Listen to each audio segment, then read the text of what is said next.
So this video is about the long A vowel sound. Long A, that's what you're going to hear in preschool or first grade, right? Shortly after you're told that you have 5 vowel letters, A, E, I, O, U, and sometimes Y. Um, Now, what's interesting about the A sound is that when you're an infant, actually from the fetal, the late you're still a fetus when your brain starts processing sound, right? So from fetus until about 1 year of age, you are learning sound. You're learning speech sounds. And when you hear the A spoken, it sounds like it could be one sound. Your brain does not recognize that it's more than one sound. Not like ooey. When you say ooey, you have an oo followed by an e, and it's very easy for your brain to differentiate that there are two sounds there being packed together pretty closely. With the A, on the other hand, it's not really that recognizable. And then you start school, um, unless you're taught at home, and you start having a single letter presented to you associated with that sound, which reinforces the idea, the sort of the assumption that you've already made in your brain that it's one sound. It reinforces that. And nobody tells you, none of your teachers tell you that, oh, by the way, A is actually 2 vowels. It's not a vowel. It shouldn't be called a vowel. We call it a vowel because we want to screw you up, and then you'll pay us money to unscrew you later. Um, that's basically how our system works, right? Um, so yeah, it's deception by omission. We just don't bother to tell you that the A sound is actually 2 sounds put together closely in quick succession. It's a sequence. And what it is it's the followed by the E. Now I'm presenting this stuff in association with my 7M system. It's both an updated, revised, and completed alphabet that's actually an alphabet, which means that the letters are associated with specific speech sounds. Um, and I'm showing you here on the screen, this is how it's spelled in 7M, F followed by E. If you go to the establishment, they will show you IPA characters, International Phonetic Alphabet characters. They'll show you followed by I. That little, it looks like a capital I that's been shrunk down to half size. That's the I. And they call this a diphthong. Diphthong is a Greek word which literally means 2 sounds. Um, and you're gonna learn about diphthongs after you get out of public schooling, and you take courses in linguistics and phonology and stuff. Now, so let's look at a couple of web pages to sort of confirm what I'm telling you. So this is the Oxford Learner's Dictionary, and we have the word bake, which of course features the long A sound, right? And you'll see right here, okay, so this is the Oxford Learner's Dictionary. You'll see here we are on the word bake, which of course features a long A sound. And you'll see between these 2 forward slashes, you have B, E, I, K. Now let's listen to the pronunciation. Bake. That's a British pronunciation, bake. Bake. That's an American, supposedly, an American pronunciation. Sounds like a little kid. Let's go to the Cambridge Dictionary. If we can, I don't think we can. We probably won't be able to.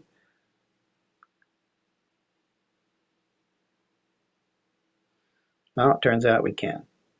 You got to have like 50 gigabytes of internal memory nowadays, just to function. Bake. There's a British pronunciation, bake. Bake. US pronunciation, bake. So everybody says bake. And according to the powers that be in the establishment, they're saying eh followed by I. Is that for true? Is that real? Is it eh followed by I? I'm claiming that it's eh followed by E. Um, and what I'm concerned about is when the word is spoken slowly, and I'm concerned about teaching children. I want what they hear with their ears to match what they think they hear when the sound is being spoken, right? Um, I want what they're being told, you know. So if I slow down A and I say A, A, I'm hearing A, I'm hearing E at the end or close to it. It's closer to E than it is to I.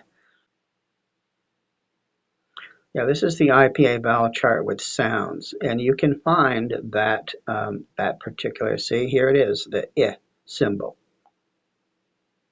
I. I. He says I. He goes into some sickly sounding, like he's like passing out or something, and gets all creaky. That's not the way to, but it gets worse. So according to them, this is the first sound. A. A. A. He's saying a diphthong. You can hear that there's a change. He goes from one vowel sound and slides over a little bit into an E. It kind of sounds like A. Um, and the reason why is that he doesn't know how to pronounce monophthongs. These are all monophthongs. If they're not monophthongs, they shouldn't be here. Okay, now that sounds like the American eh. That's the sound I expect to hear up here on that symbol, right? The close mid-front unrounded vowel. I expect to hear that sound up here. A. And instead I hear this kind of a, um, and he's like drooping. He always droops towards the end of these sounds. That's not how you do it. You say, eh, eh, eh, e. You hold it for about 5 seconds. You sustain it and you keep it smooth and constant, and then cut it off abruptly. None of this, drooping and sagging into some sort of creaky voice, I'm about to vomit sound. But I'm getting off track here, aren't I? Okay, so the last and the most effective trick is to take the word Eddie, E-D-D-Y, Eddie, right? And also take the word edit, but but erase the T, okay? Get rid of the T at the end, so it's just edit, right? So that T, get rid of that, so it's just edit. And we're going to take the word bake, and we're going to yank the A out of there, and we're going to substitute edit. And we know that you have dick now, okay? Dick is definitely a short I vowel, guaranteed. Nothing else, just the short I. That's all there is there. So when you say bedick, bedick, bedick, bedick, bedick, bedick, now, does that rhyme? Try to blur, like when you blur your eyes, blur your hearing a little bit and pretend that that duh isn't there. And just say bedick, bedick, bedick, and ask yourself, does that rhyme with bake? Bake, bake, bedick, bedick, bake, bake, bedick, bedick. It's close. Well, let's try Eddie now. So we're going to say bedick, bedick, bedick, bedick, bake, bake, bedick, bedick, bake, bake. Okay, to my ear, bedick sounds closer. that makes more sense in my mind. It sounds closer to what I'm actually hearing when I say the word bake. Now, when you say the word fast, your tongue is going to look for the laziest solution, which may mean that it never quite reaches the E. It only gets as far as the I. But as long as it pulls away from the the brain of the listener is going to hear it as bake rather than beck. Okay? So you can't hold the all the way to the end, or you're going to get beck. And so that your tongue has to get higher than the right? And we're talking about towards the roof of your mouth and further forward is what happens when you go from to I. So as long as your tongue rises and gets away from that sound, you're going to hear bake.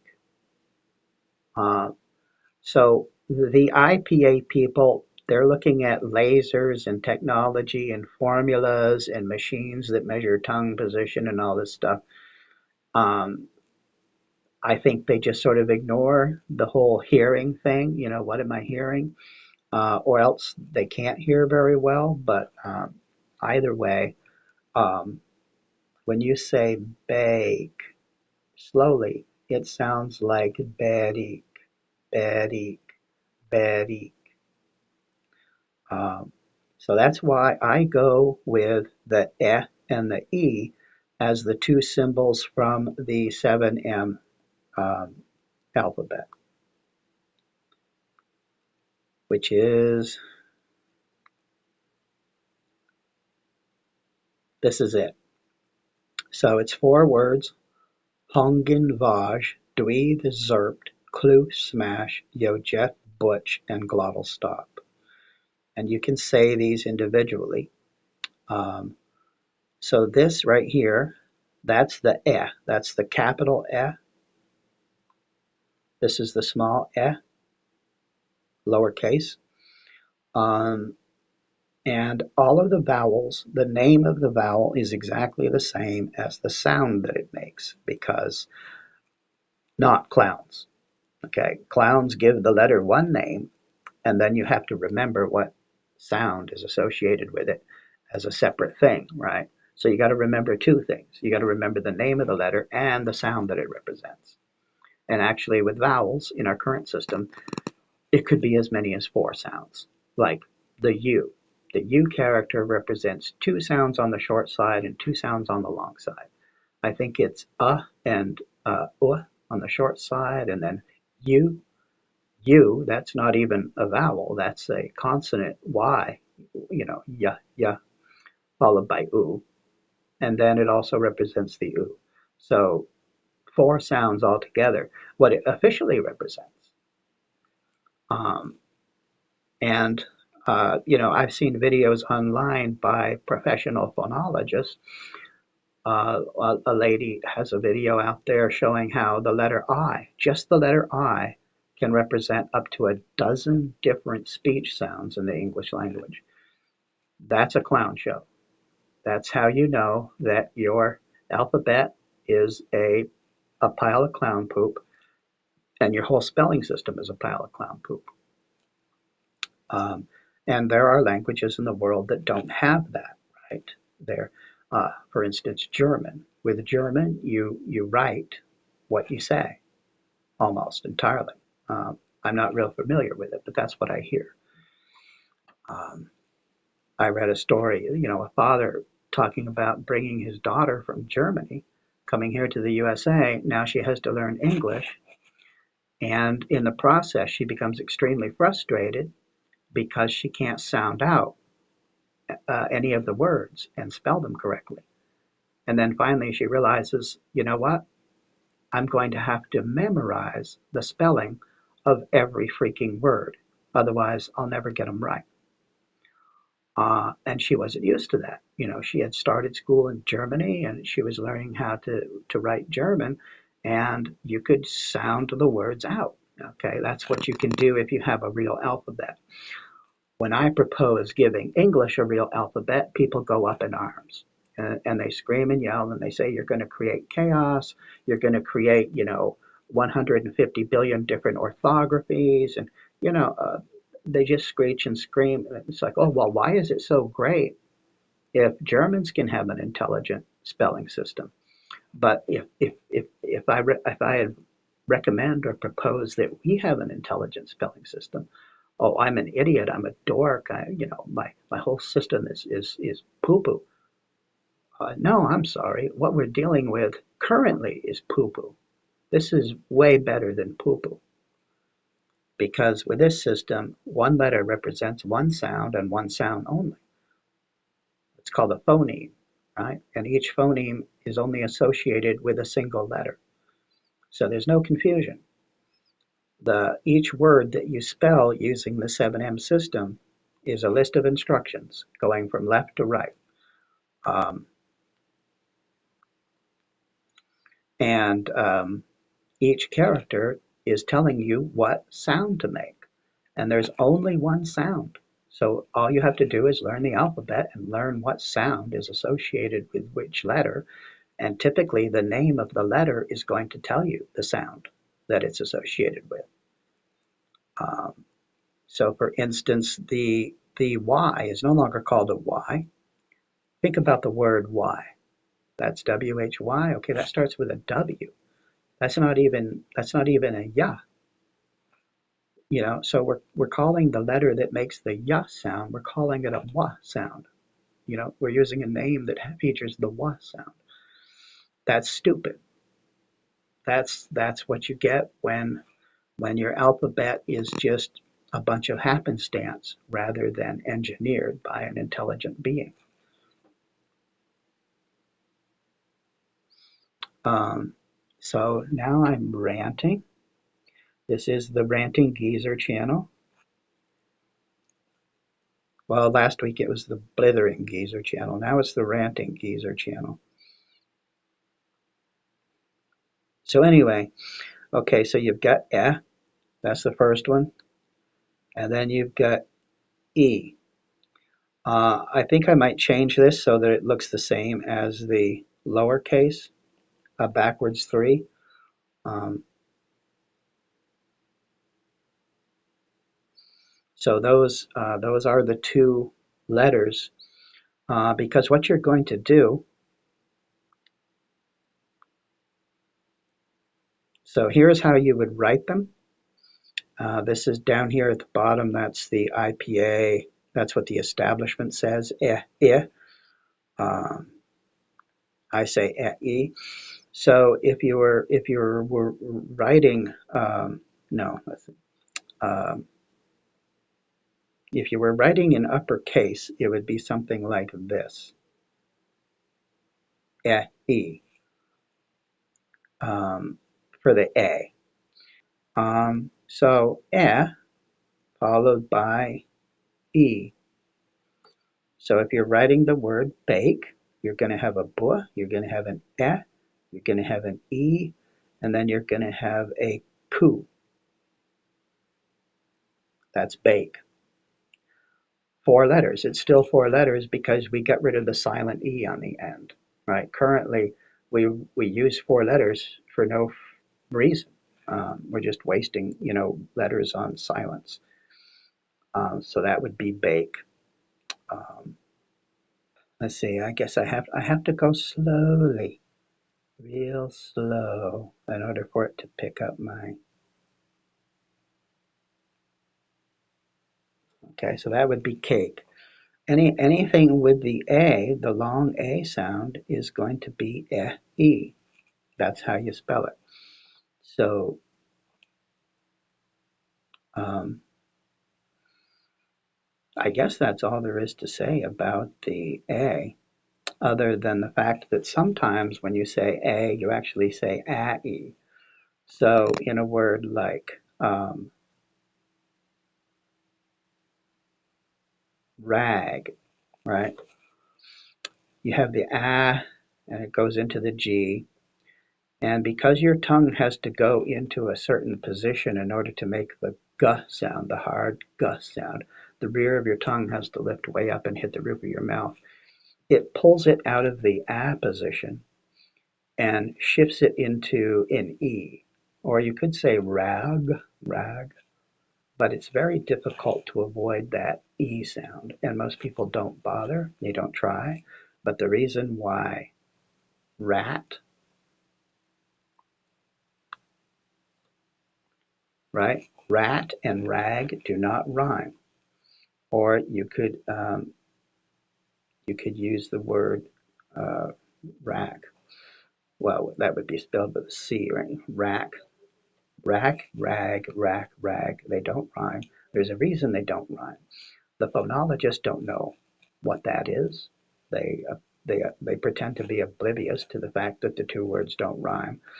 But the reason why is because there's a, no, that's wrong. There's an E sound that happens between the A and the G. And the same thing happens with the word rang, because the N and the G represent a special consonant called the angma. I call it the ung. In the 7M alphabet, it's called ung. And by using the vowel in front of the ung, it makes it stand out. You can hear that sound better. It's where you raise the back of your tongue up against the roof of your mouth and you open your velum and allow air to go out your nose. But the same thing happens because the tongue position for the ung is the same as for the hard G. So again, it's going to force that ah to change into an E, a brief little E. So rang does not rhyme with ran. Ran, rang, ran, rang. There's no rhyme there. And you can't pretend that there is. If you're pretending that there is, you're either partially deaf or you're trying to delude yourself. So that's like the other diphthong that is often represented by the letter A. But with 7M, you're still going to write it. Well, you're going to write it like that. That is rang. Why don't I include the E? That's because the E happens automatically. There's no point in wasting a letter on something that's going to happen automatically, right? You're just using up ink, you're using up paper, you're using up space. You don't need to do that. Just leave it out. If it's going to happen automatically anyway, leave it out.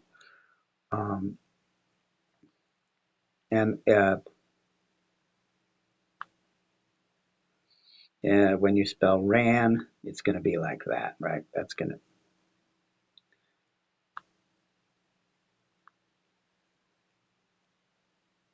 ran. That looks like an H now.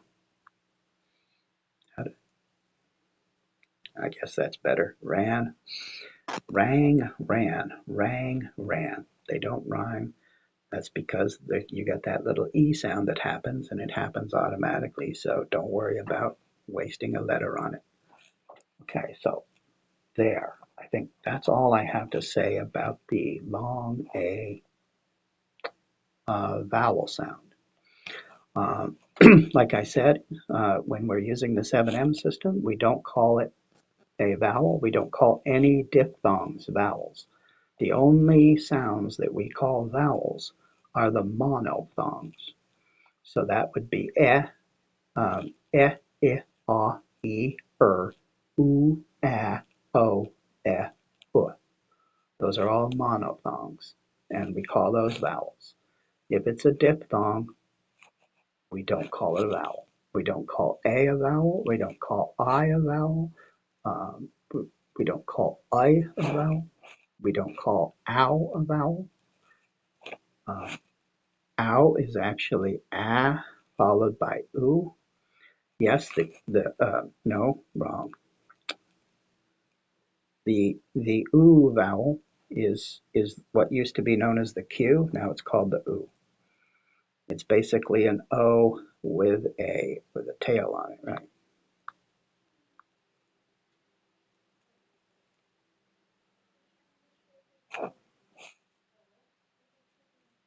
Well, we don't call ow a vowel. That's a two vowel combo. A is a vowel combo. Ow is a vowel combo. I is a vowel combo. All right, I can shut up now. See you in the next video.